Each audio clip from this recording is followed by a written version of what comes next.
This week, the FBI made a stunning public admission agents were fired and a key Washington field office unit was dismantled after it was caught spying on sitting U.S. senators. Director Kash Patel, promising accountability, called it cleaning up a diseased temple.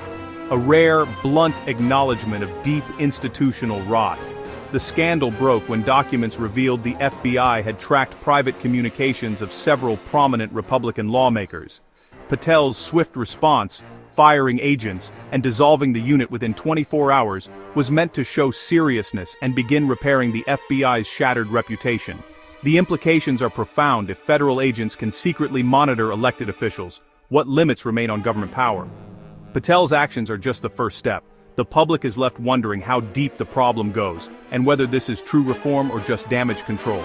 The promise of transparency has been made, but the full truth is likely still buried. The FBI's move is a desperate attempt to regain trust, but the questions it raises about the rule of law and political weaponization are only beginning. The American people are watching, demanding real answers. The future of the FBI and public trust in government hangs in the balance.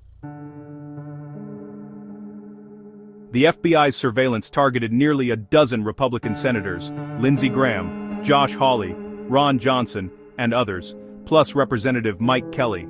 The official justification, an investigation tied to January 6th, led by Jack Smith's Arctic Frost team. Using a unit called CAST, the FBI tracked who these lawmakers called, when and where, without warrants for call content. The stated goal uncovering coordination around election result challenges. But critics say this was political overreach, not criminal investigation. The method, preliminary toll analysis, let agents map entire networks while skirting privacy protections. If the FBI can do this to senators, what's stopping them from tracking ordinary Americans?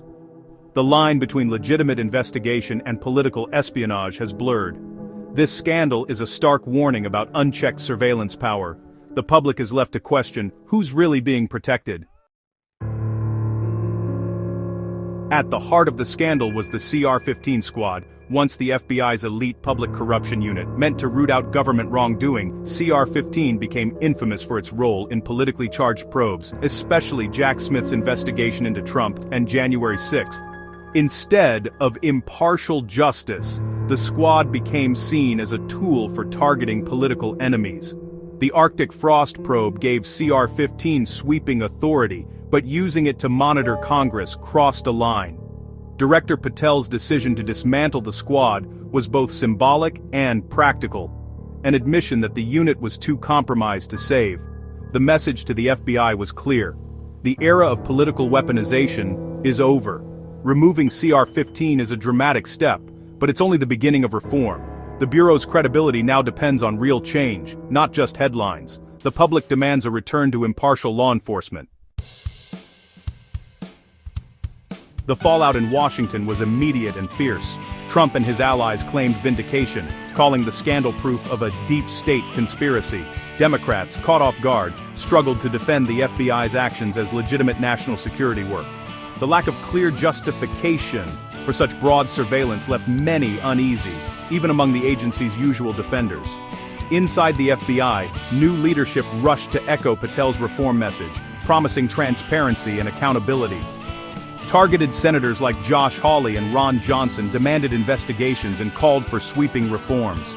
The scandal has fueled calls in Congress to rein in the FBI's power and increase oversight. The debate over government surveillance and civil liberties is far from over. The FBI's actions mark a turning point for American democracy. Trust in law enforcement is shattered when agencies spy on political opponents. Patel's swift moves are a start, but real reform requires radical transparency and accountability at every level.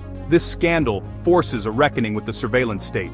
Tools meant for terrorists are now used on senators. Congress must act to restore guardrails and protect civil liberties. The health of the republic depends on ensuring no party can weaponize government power. The FBI's confession is a first step, but the path to restoring trust will be long. True reform means changing the culture, not just the personnel. The American people deserve and demand better.